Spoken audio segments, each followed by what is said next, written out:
Oke, Sobat Kiper, bertemu kembali bersama kami di LBP Goalkeeper TV. Kali ini kita akan sama-sama masuk rubrik terbaru di LBP TV, di mana kita akan sama-sama ada segmen yang namanya tentang obrolan kiper. Bagaimana kita akan membahas mengenai semua tentang kiper. Salah satunya hari ini kita akan kedatangan tamu istimewa, salah satu penjaga gawang Liga 1 di Indonesia, tim PSIS Semarang, yaitu Muhammad Fadli. Tentunya kita akan kupas tuntas secara lebih jauh mengenai sosok seorang Muhammad Fadli. Kita simak. Oke, Sobat Kiper, di antara kita sudah ada pemain PSIS Semarang Muhammad Fadli yang sekiranya akan sedikit kita bongkar bagaimana khasiat atau perjalanan singkat mengenai perjalanan karir dari seorang Muhammad Fadli. Oke, kita simak ya. Fad, gimana kabarnya Fad? PSBB kieunya jadi gini. Oke, gimana, sehat Fad ya? Alhamdulillah. Oke, sebelum kita mulai, sebelum kita ngobrol panjang mengenai perjalanan karir Fadli, sekarang kita berada di rumah makan Mahameru ya, di daerah Jalan Lodaya dekat lapangan softball Lodaya. Di sini kita akan menyajikan adanya mie ayam dan mie bakso yang mungkin teman-teman semua Sobat Kiper harus coba kalau Anda bermain atau weekend di Bandung Raya. Oke, kita lanjut, Pat. Sekarang kegiatan libur ya di PSIS Semarang. Libur ya, kebetulan ya, gara-gara kemarin pembatalan itu, jadi begitu hari dibatalkan besoknya langsung pulang. Itu kemarin pembatalan kondisi pada saat itu tim PSIS sudah membentuk kembali, sudah latihan lagi. Sudah. Jadi ketika kurang lebih mepet Hamin berapa? November ya yang rencana pelaksanaan. Rencana tuh kita kebagian tanggal 2 Oktober ya. 2 Oktober. Ya, dibatalkan itu Hamin 2. Jadi seharusnya itu besoknya itu kita berangkat ke Jogja, hari Kamisnya ada sesi uji coba lapang, kemudian main. Nah, Selasanya itu dibatalkan. Jadi memang H-1 keberangkatan ke Jogja itu dibatalkan sore. Berarti memang kondisinya katakanlah sudah siap tempur, sudah siap di lapangan, ya. Nggak siap segala rupa, materi manajemen sudah total, ternyata H-3, H-2 dibatalkan. Psikis seorang pemain gimana Pak? Tentunya kalau Fadli sih, waktu ada pembatalan itu, kan itu pembatalannya siang setelah zuhur, sorenya itu ada sesi latihan. Nah, di sesi latihan itu semua pemain itu udah kelihatan gak semangat karena waktu sudah ada isu ditunda itu pemain udah kurang ini ya. Udah males gitu. Tiba-tiba ada pengumuman itu yang biasanya kita sore itu berangkat menuju lapang itu kan dari mes tuh jalan dulu lah sedikit ke bus tuh. Biasanya ada obrolan tentang latihan, gimana masih ceria gitu kan. Cuma waktu hari itu memang nggak ada biasanya juga pelatih di bawah itu berbincang kalau materi ini apa, hari ini tuh latihannya apa materinya. Di situ hari itu nggak ada perbincangan sama sekali, jadi benar-benar dingin aja ya, diis aja. Yang penting mah latihan ke lapangan selesai, udah tahu sebenarnya akan ditunda sebenarnya. Jadi hanya menggugurkan kewajiban pemain berarti untuk latihan. Oke, itulah Indonesia ya. Tapi ya mungkin itu yang terbaik lah ya, karena mungkin kondisinya sekarang memang sangat memungkinkan. Tapi yang mirisnya adalah di Asia Tenggara hanya Indonesia saja yang tidak melaksanakan liga. Ya, betul. Itu ditambah lagi kita akan uji tuan rumah Piala Dunia di 2021. Persiapannya pasti akan sedikit terganggu. Tapi oke lah, itu intermezzo di Fadli di tim PSIS ya. Itu tadi intermezzo sedikit tentang kondisi saat ini di PSIS Semarang. Ternyata memang mereka sudah siap untuk bertanding, katakanlah H-2, H-3 mereka masih tetap konsen untuk bertanding hari H tanggal 2 Oktober, tapi ternyata keputusan berkata lain, ditunda ya. Dan mungkin itu menjadi demotivasi lah, atau katakanlah penyulitan motivasi dari seorang pemain, itu pasti ada. Oke, Fad, sekarang kita obrolin ke kipernya nih. Nah, kemarin Fadli sempat ngobrol di RBP juga ya, di segmen pertama, bagaimana Fadli mencapai sebuah kesuksesan, katakanlah sampai dengan saat ini sudah bermain di Liga 1 kasta tertinggi. Mereka teman-teman kiper banyak yang tanya, banyak yang pengen adanya komunikasi dua arah katanya. Akhirnya kita panggil untuk rubrik yang pertama ini salah satu peserta pertama atau pemain pertama yang baru kita undang, bintang tamu pertama yang kita undang, Muhammad Fadli ini ya. Jadi karena memang pada saat itu Fadli yang pertama gitu ya, Pak Faisal ya, yang pertama ya. Pak Faisal yang pertama Fadli ya. Betul sekali. Oh ya. Oke, jadi untuk bukan podcast lah, kalau saya terlalu podcast terlalu ini, kita ngobrol santai aja untuk bagaimana untuk memberikan ilmu juga buat para kiper, kisah seorang Muhammad Fadli, bagaimana Muhammad Fadli mencapai titik sampai dengan saat ini. Fad, kita sudah tahu lah Fadli asli orang Bandung nih ya Fad ya. Kenapa sih Fad harus berangkat dulu ke sana ke PSIS? Kenapa nggak coba di Bandung? Kan di Bandung juga banyak kiper-kiper atau kiper-kiper di senior Fadli yang katakanlah dia punya kemampuan bagus. Ternyata dia juga dilirik oleh tim senior. Kenapa Fadli ingin memutuskan berangkat ke PSIS, Fad? Karena gimana ya, di Bandung juga kan ada kan Fadli yang sekarang di Persija Akil gitu kan. Akil.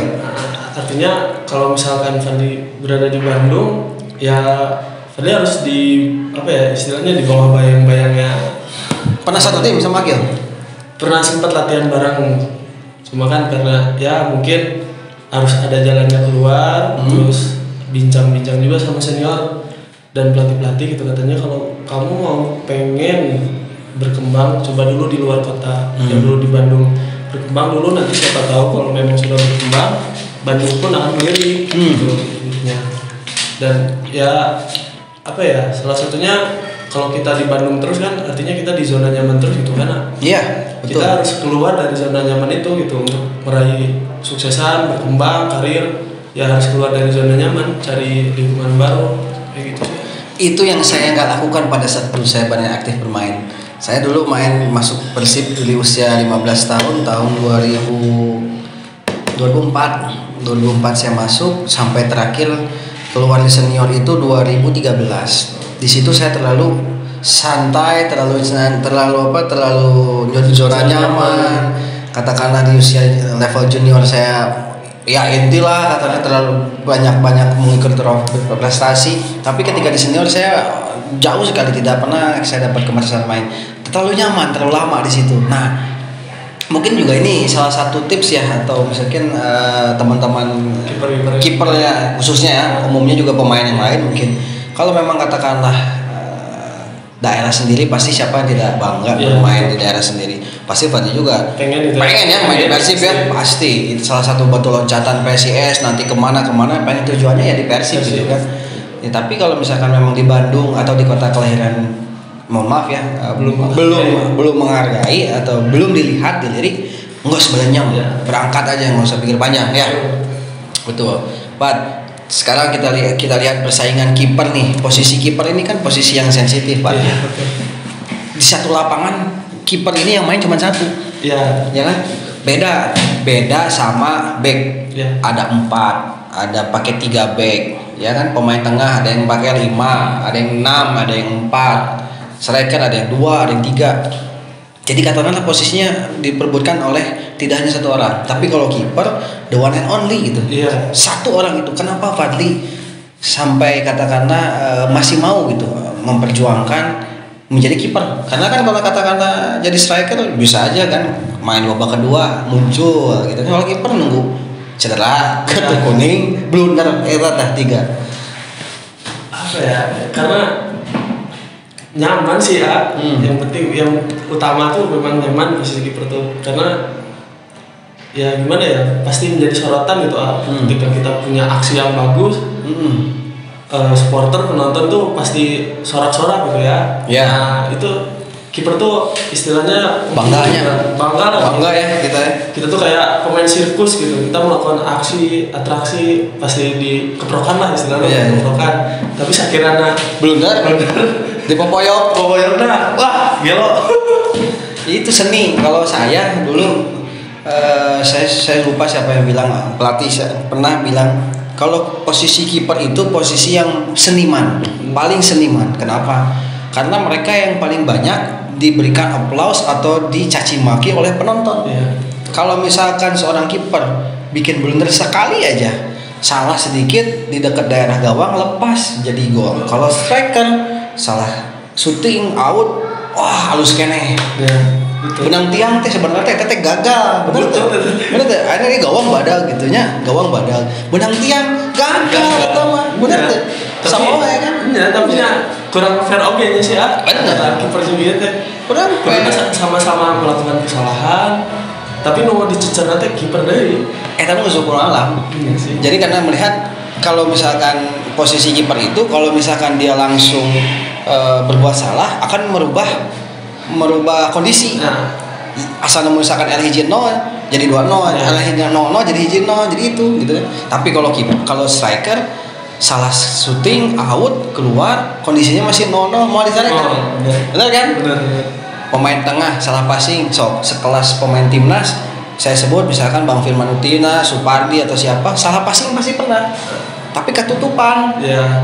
kurang misalkan posisi kiper kalau misalkan 100 kali penyelamatan hebat salah satu pertandingan satu kesalahan beat lah ya tadi 100-nya habis Karius. nah kayak Karius di Liga Champions kan ya di Liverpool sampai babak dari penyisihan sampai babak semifinal dia main luar biasa wah mantap gitu kan ketika di final aduh ya. hancur 2 kali blunder selesai sampai sekarang dia belum bisa bangkit.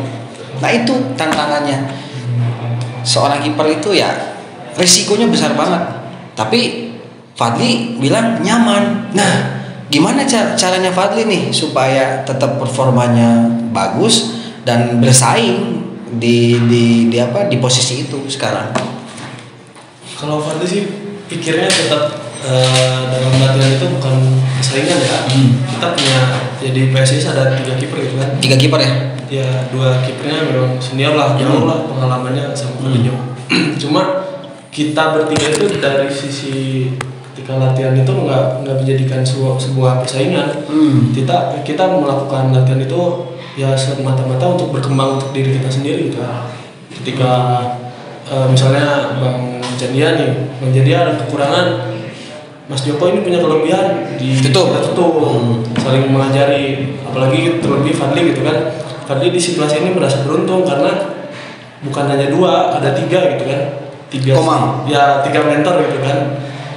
Pak Komang juga kiper timnas gitu ya, siapa yang nggak tahu. Dan dia juga tetap pernah di timnas, Mas Joko juga timnas juga.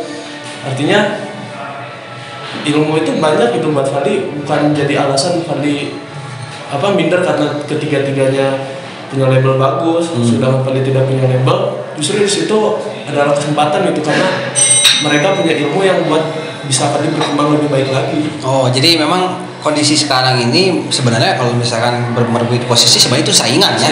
Tapi Fadli nggak ngerasa itu adalah saingan Fadli. Enggak.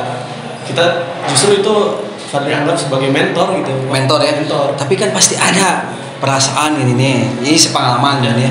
Pasti ada kan perasaan pas lihat Mas Joko main, Jandia main, perasaannya orang itu sebenarnya mampu, saya teh mampu di posisi dia gitu. Pernah nggak sih punya perasaan itu?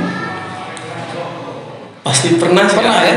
Karena kita latihan bareng gitu. Iya kan, kita bisa kan menakar porsinya sama, materi yang diberikan pelatih sama, kita pun semua sama bisa makan materi itu. Ya berarti otomatis kita bisa sama. Tinggal bagaimana mental bertanding. Nah sekarang kita ini ya kita ya sebagai saya sebagai mantan pemain, Fadli masih sebagai pemain, seorang Kurnia Mega, seorang Made Wirawan, seorang Dede Natsir, atau kita yang paling terdekat Nadeo aja lah. Mereka itu katakanlah awalnya minim pengalaman, nggak punya pengalaman apapun, nol gitu kan. Tapi kenapa dia bisa muncul? Ya diberikan kesempatan, ya berikan kesempatan. Nah di kita ini terkadang mau memainin pemain muda ini ragu-ragu, dia mah belum punya pengalaman. Ya gimana mau dikasih pengalaman kalau kita nggak berani? Mau dia punya pengalaman gimana kalau kita nggak kasih dia pengalaman? Ya nggak? Kadang-kadang kita nggak berani. Cemas, saya teh mainnya boga pengalaman, nyairah boga pengalaman, cuma nena mau jadi main benar tepat. Itu. Jadi katakanlah ya kita harus ubah mindsetnya.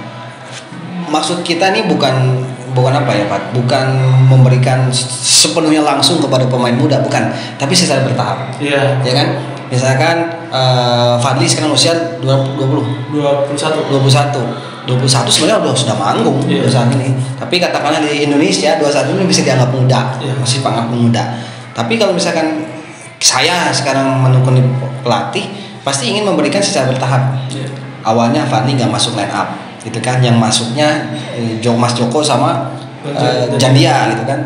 Nah, ada event, ada match atau tertentu, momen tertentu. Misalkan saya nggak bilang tim jelek ya, tapi mungkin kondisinya memungkinkan untuk masuk dulu ke line up. Jadi katakanlah Fadli dari tidak di baju misalkan ya, di tribun masuk ke line up, di bajuan, gitu kan, di hargaan. Pemain muda dikasih line up aja udah bangganya luar biasa. Jujur, saya mengalami itu. Jadi pemain muda ini nggak pengen dihargai, pengen main 100 langsung 90 menit, enggak. Pemain muda itu ingin hanya dihargain. Itu akan adanya psikis, oh saya ini pemain muda, diperhatikan juga sama pelatih. Bertahap. Ya kan, oke, liga musim pertama Fadli 100% misalkan di bangku tribun misalkan ya. Musim kedua kan Fadli udah punya pengalaman latihan bareng senior itu. Dicobalah beberapa pertandingan masukin ke line up. Ini kan, misalkan tim tertentu lah ya, yang katakanlah dari secara matematis kita bisa mengukur lah ya, masukin ke line up. Nah, main di kandang dulu, masukin line up, pasti kan pressure kandang kita lebih diuntungkan. Beberapa kesempatan terus sampai nemunya momen yang pas, atau katakanlah pertandingan yang sudah tidak menentukan, mainin sikat itu. Tapi di kita nggak ada yang berani Pak, jarang yang berani. Iya siap. Saya pernah baca ya di berita teh, pelatih Persija tahun kemarin teh Edison Alvarez. Mainkan pemain muda, terus kan ditanya tuh si supporternya kenapa mainin pemain muda. Si Edison tuh ngomongnya, saya tahu pemain muda itu bakal gila di lapangan, artinya dia semangat gitu, gila bakal gila-gilaan di lapangan. Justru kepercayaan pelatih asing itu kepada pemain muda itu bagus gitu. Ya itulah mungkin perbedaan mindset ya antara pelatih asing dan pelatih lokal gitu ya. Karena kan mungkin kalau misalkan pelatih lokal dituntut serba instan dari manajemen dan sebagainya. Kalau pelatih asing dia punya konsep, saya juru kokinya, manajemennya harus ngikutin kita, mau nggak mau. Akhirnya tapi di Indonesia yang bagus malah ditentang. Oh, ada apa nih? Pesanan mie basahnya. Oh, ini ayam. Ya. Ini mie ayam. Mie asin nih. Mie asin. Oke. Yang satu lagi. Ini kuah babat. Wah, mantap ini. Sambalnya ada di Mahameru. Sambalnya nggak dikasih. Boleh nanti kayak tampil. Ada itu tuh di situ. Mana ya? Nah. Mau apa? Wah. Ini racikannya boleh saya cek sendiri. Oke ya. Ini salah satu menu apa? Kita komersial break dulu nih. Salah satu menu favorit di Mahameru, mie ayam dan mie bakso ya. Boleh nanti teman-teman semua kalau misalkan sedang berkunjung ke daerah Lodaya dekat lapangan softball di Lodaya, bisa mampir ke sini. Oke ya. Oke Pak. Ya. Kita sambil santai ya, sambil mencicipi hidangan. Nah, Fadli punya target nggak sih kapan Fadli harus mentas ngegantiin Jandia sama Mas Joko ya? Iya, Mas Joko. Target sih Fadli punya hitungannya gitu untuk apa ya? Tiap tahun tuh ada targetnya gitu. Misalnya tahun sekarang Fadli ada di ketiga kan, tahun kemarin di keempat. Artinya tahun ketiga tuh ada lah ya, itu ada kesempatan buat main tuh. Untuk naik ya. Main ada. Jadi untuk musim ini mungkin ada 2-3 lah untuk target bisa dimainkan. Oh, musim ini punya target Fadli pribadi pengen 2-3 kali dimainkan. Ya. Bagus. Itu jadi kita punya target sendiri. Kenapa seorang pemain harus memiliki target sendiri minimal dalam hati, kurang musim ieu kamari 0, ayeuna hiji. Mungkin 2, 3, 4 terus naik. Tahap. Saya ingat cerita dari Bang Errol FX IBA.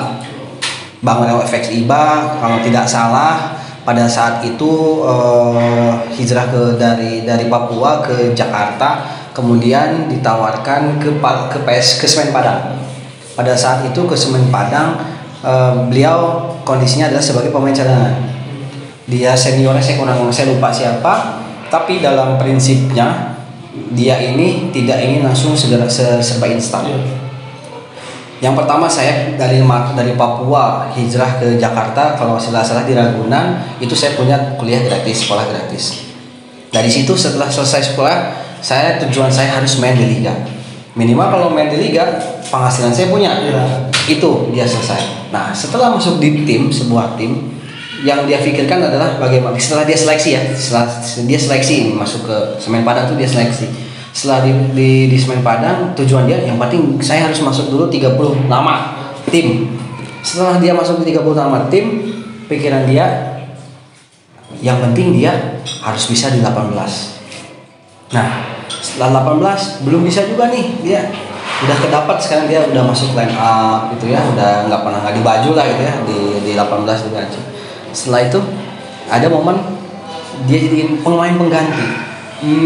Jadi belum di inti, belum. Dia itu masih main 2 menit 3 menitan lah gitu. Nah, minggu depan saya harus main inti. Kebetulan kalau tidak salah yang main intinya tuh entah cedera, entah kartu kuning atau apa, mainlah Errol FX IBA sampai dengan akhir musim ganti-ganti. Jadi kalau boleh kita ngobrol nih, jadi kita bertahap. Jadi jangan kalau cita-cita sih memang harus setinggi-tingginya, tapi langkah untuk menuju sana itu step by step. Realistis karena kalau kita juga sadar lah, kita langsung diberikan match big match lawan Persija, lawan Persib Bandung, itu tekanannya itu bukan kita tidak mampu, bukan, tapi psikis kitanya. Psikis kita penonton dan sebagainya itu yang kita. Oke, Pak. Mungkin teman-teman semua juga pengen pada tahu nih, Fadli. Sebenarnya menurut Fadli apa sih yang harus dipunya oleh seorang kiper, yang dimiliki seorang kiper, apa nih, Pak? Jadi di samping dari sisi teknik sih harus punya mental gitu. Enggak. Kita punya teknik bagus, tapi punya situasi misalkan ada di posisi Fadli kiper ketiga. Kita tuh punya teknik bagus tapi pikirannya gak mah kiper katilu gitu kan. Jadi ya di sisi latihannya mungkin gak ada perkembangan gitu, merasa dia percuma punya latihan bagus, teknik bagus, tapi tetap kiper ketiga tuh ya bawahnya psikisnya ya jadi malas gitu kan. Harusnya kita punya pikiran untuk latihan tuh bukan untuk menggugurkan kewajiban itu, tapi harus berkembang gitu. Jadi setiap sesi latihan itu harus ada poinnya gitu. Kita latihan ini hari ini apa yang bisa kita ambil, apa yang harus kita rubah gitu, ada perubahan. Jadi ya tetap sih percuma kalau punya teknik bagus, tapi kita nggak punya mental training. Terus pesan juga ya buat anak-anak gitu. Ada beberapa pemain misalnya di sesi latihan SSB ini seminggu 3 kali, tapi ada bolong-bolongnya gitu. Kita harus pikir ke depan gitu. Kalau misalnya kita udah di tim yang latihannya setiap hari, masa di latihan yang cuma seminggu 3 kali aja ada bolongnya, apalagi yang setiap hari gitu kan. Jadi ya mental sih yang harus kuat itu di samping teknik yang bagus. Kita juga pernah ngobrol ya itu sama Kang Eka. Sekarang beliau kan sebagai pelatih di SSB ya. Apa sih yang membedakan pemain SSB ini sudah bisa cepat bermain dengan bagus, tekniknya bisa berkembang dengan baik, ada yang sedikit lambat, ada yang lambat atau yang sama sekali susah. Ternyata secara logika mereka ini dalam satu kelas sama gitu kan ya. Materinya sama, durasi waktunya sama, pelatihnya sama, lapangnya sama, bolanya sama. Tapi kenapa yang A ini bisa lebih bagus, yang ini lambat, yang ini lebih lambat, yang ini sangat lambat sekali? Ternyata yang merubah itu yang adalah latihan tambahan. Jadi ketika selain latihan tambahan dan diulang lagi materi yang sudah berikan di SSB di rumahnya sendiri gitu kan. Jadi teman-teman semua khususnya yang ya Fadli aja masih suka gabung di latihan di kita gitu kan, masa teman-teman nggak punya mental berlatih gitu kan, harus punya. Jadi seorang pemain harus punya ada tiga mental, satu mental berlatih, mental bertanding, dan mental ketika Anda di atas dan di bawah. Itu harus yang punya. Karena kalau misalnya latihan berlatih nggak punya, latihan bertanding punya, ya kalau pemain baru misalkan yang baru datang, pemain muda, pelatih nggak akan melihat latihan lagi hari-hari, kan malas-malasan, pasti nggak akan dilihat di pertandingan, dicoba di pertandingan. Beda kalau pemain timnas ya, udah kenal semua, tinggal main itu nggak masalah. Tapi kalau pemain yang baru muncul, latihan leha-leha, ya main mau kapan dapat kesempatan gitu kan ya? Biar aja belum tentu. Iya, ada juga kan Fadli, kayak teman saya tuh latihan dulu, wah latihan yang paling bagus, begitu main 1 menit 2 menit kram, padahal apa otomatis dia paling tinggi. Ternyata mental berlatih bertandingnya nggak punya, gitu kan?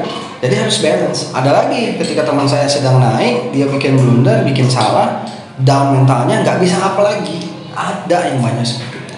Jadi 3 komponen ini harus kita punya, mental bertanding, mental berlatih, sama mental kita saat terpuruk ataupun sedang kita di atas gitu. Oke, Fat, nih pertanyaan yang kadang-kadang ada di kolom komentar kita nih. Buat Fadli nih, apakah postur mempengaruhi untuk seorang kiper nggak? Nah, ini pertanyaan menarik karena banyak di kolom kita nih, Bang, saya kiper postur saya pendek Bang, saya ini Bang, gimana caranya Bang? Buat Fadli, pengaruh nggak sih kalau postur? Kalau dibilang pengaruh sih enggak juga sih, karena udah banyak gitu ya kiper-kiper pendek yang hebat gitu kayak di kampus. Iya. Termasuk pelatih Fadli sendiri juga kan, Coach Komang, posturnya kurang begitu tinggi. Tapi ya pasti mereka walaupun dia punya kekurangan dari tinggi badan, pasti ada kelebihan yang mereka tunjukkan gitu. Artinya di samping latihan yang rutin, pasti di luarnya itu ada sesi latihan tambah. Iya betul. Jadi sebenarnya memang kondisi sekarang postur memang layaknya ya jadi prioritas utama, bisa dibilang lah ya, maksudnya menunjang. Tapi katakanlah ketika kita punya postur yang kurang menunjang, bukan jadi alasan kita tidak bisa maju kan? Betul. Dulu rata-rata kiper jarang yang tinggi kan? Ikomang dulu, terus Helconi Hermain, saya ingat 160 oman, 164 kiper Persipura, 164 Helconi Hermain namanya. Ada lagi dulu Vance Herianto, PSPS. Ada lagi almarhum Timotius Mute, Persiwa Mamena. Ada lagi sekarang Emrido pun menurut saya termasuk yang kecil. Emrido, Wahyu Trinugroho, WTN masih kecil. Tapi ketika kita lihat dia main, dia punya kelebihan. Wahyu Tri punya reaksi, punya kecepatan, timing bolanya bagus, berani gue.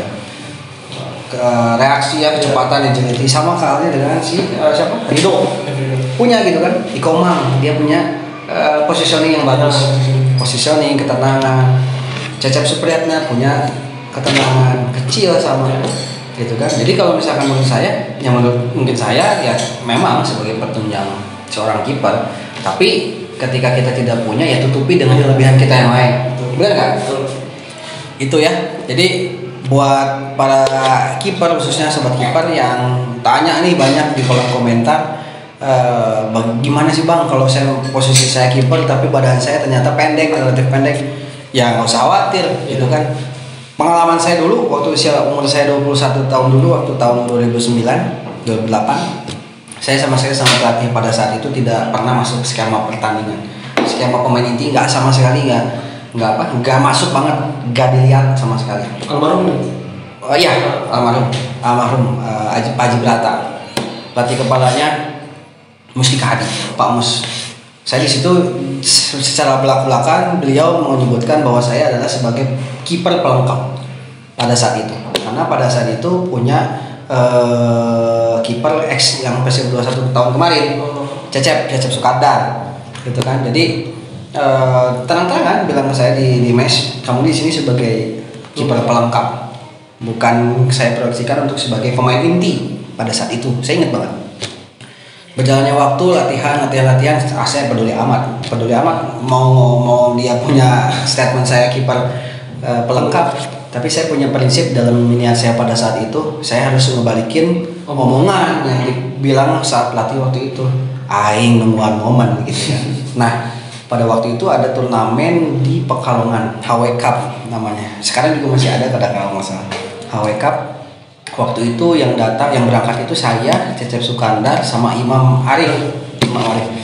Yang berangkat. Yang main pertama Cecep Sukandar. Emang main bagus, Cecep dari awal main bagus, tidak ada blunder dan sebagainya, stabil, bagus banget.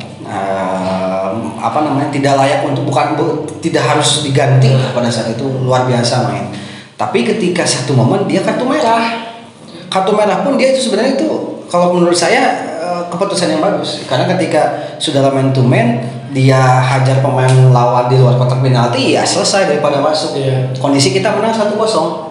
Kalau Cecep nggak ambil itu, ya 1-1 selesai. Akhirnya Cecep ambil tebas kartu merah Cecep. Saya di situ pada saat itu masih belengap-belengok. Saya gitu yang main gitu kan. Nggak ada lagi kiper lagi sama-sama Imam gitu. Ternyata pelatih manggil saya, Bagja main gitu. Oh, aing lagi. Kondisinya sih nggak siap buat main pada saat itu. Tapi kondisi teknik itu udah kita siapin ya pada saat latihan. Cuman pada saat itu saya tidak punya berpikir saya akan main gitu kan. Pada saat itu saya nggak pikiran buat main. Tadi kita yang di awal tadi Fat, kalau kiper itu kan nunggu momen kan, momennya orang lain 3 pemain tiga posisi diisi, satu posisi diisi sama 3 pemain. Kalau kiper kan satu posisi direbutin sama satu pemain, susah nunggu momen. Nah, pada saat itu babak kedua sisa waktunya cuma kurang lebih 5 menit 10 menit main babak kedua. Kondisi kita keseluruhan pemain digempur-gempuran lawan Persela Lamongan, wah habis kita selesai. Asup bola teh. Dah saya ngerasa main untuk bola nyamperkeun gitunya nyawakeun 2 kali, tapi ada beberapa keputusan yang katakanlah yang menurut mereka bagus lah, ada penilaian tambahan. Jadi ya semenjak itu sampai dengan akhir kompetisi Liga Super 21 ya alhamdulillah diberikan kesempatan main. Oke, Fadli, coba kita berikan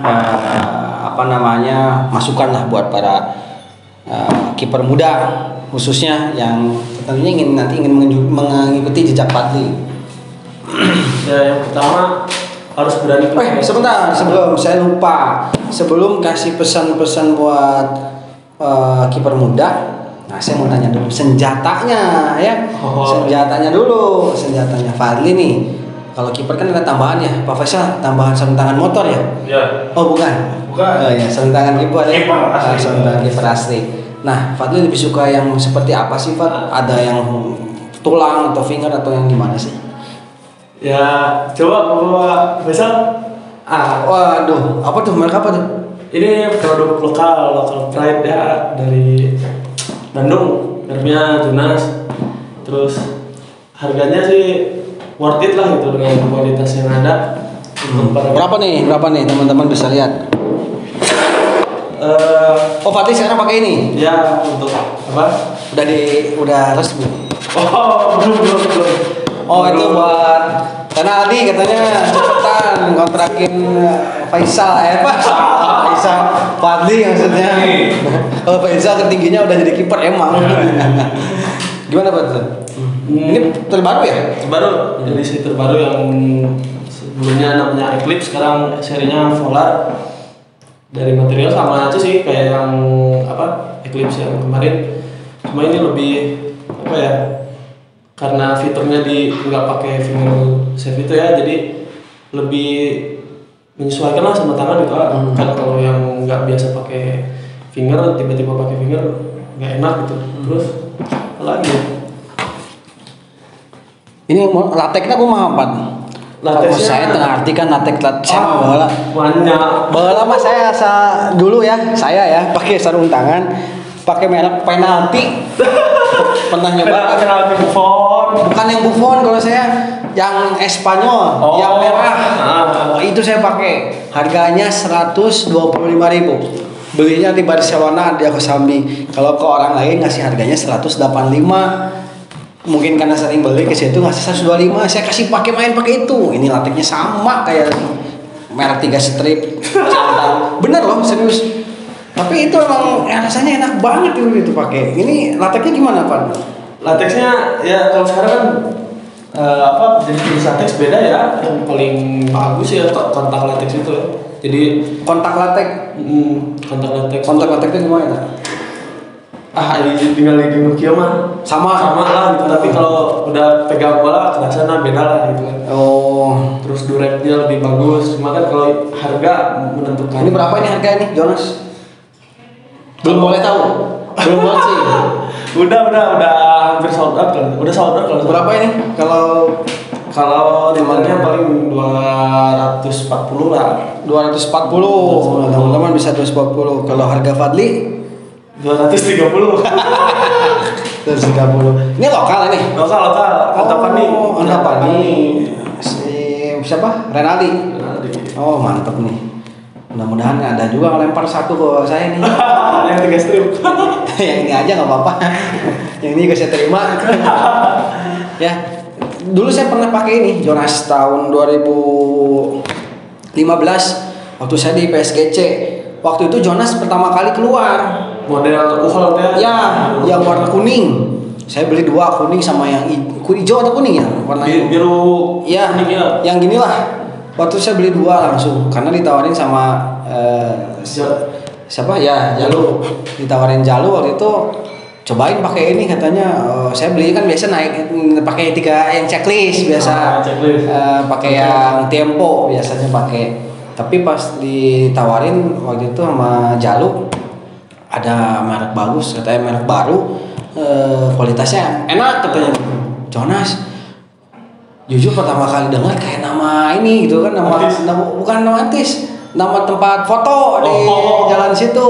Benar gitu, cobalah dikirim ke Ciamis. Benar enak makanya. Cuma waktu itu kendalanya waktu desainnya ya menurut saya ininya. Jadi diameter antara jari-jari ini terlalu lebar menurut saya. Tapi kalau secara latex, secara lengket ini mantep. Kalau menurut saya karena jari saya jari menak, badan saya gede tapi jari sama kaki saya kecil-kecil. Jadi saya harusnya yang ngepas, yang ngepres gitu kan. Jadi kalau Nike kan ngepres, Nike ngepres. Nah ini kan lebar nih ininya. Tapi kalau udah dipakai enak. Kalau saya dulu ngerasanya itu yang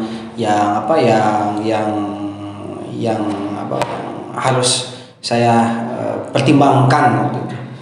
Baik, teman-teman semua, itu tadi kita ngobrol singkat dengan Fadli ya, salah satu yang mungkin bisa menjadi bahan inspirasi bagi teman-teman semua, khususnya para calon kiper di masa akan datang. Pesan-pesan terakhir buat Fadli untuk para kiper hebat, silakan Pak. Ya, yang pertama tetap harus berlatih ya, karena sekarang harus dirubah. Berlatih itu bukan kewajiban tapi kebutuhan. Karena kita pengen menjadi pemain bola, berarti berlatih adalah sebuah kebutuhan.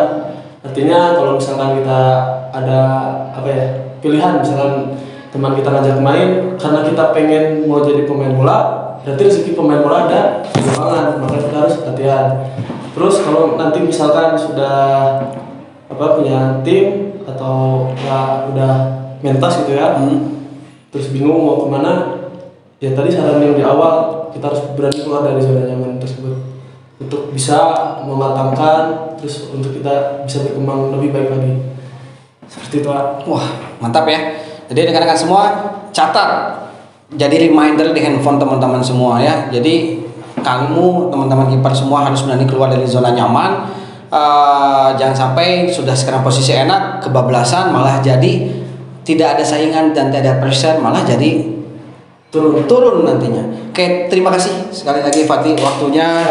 Sukses selalu di PSIS Semarang, dan kita semua keluarga besar LPP Goalkeeper Academy mendoakan semoga Fatih suatu waktu bisa kembali lagi ke Bandung, khususnya main di Persib Bandung. Ya, terima kasih juga buat Mahameru, mie bakso dan mie ayamnya, resto yang sangat cukup enak. Teman-teman semuanya cukup nyaman untuk keluarga, meeting dan lain sebagainya. bisa teman-teman semua bisa hadir coba cicipi di Jalan Lodaya depan Lapang Softball Lodaya. Ada beberapa menu istimewa, salah satunya adalah mie ayam dan mie bakso yang menjadi favorit di sini. Oke, saksikan video kami berikutnya. Mudah-mudahan bisa menginspirasi buat banyak orang, khususnya buat kami dan umumnya adalah buat para pendengar calon kiper masa hebat. Oke, terima kasih. Assalamualaikum warahmatullahi wabarakatuh. Salam kiper.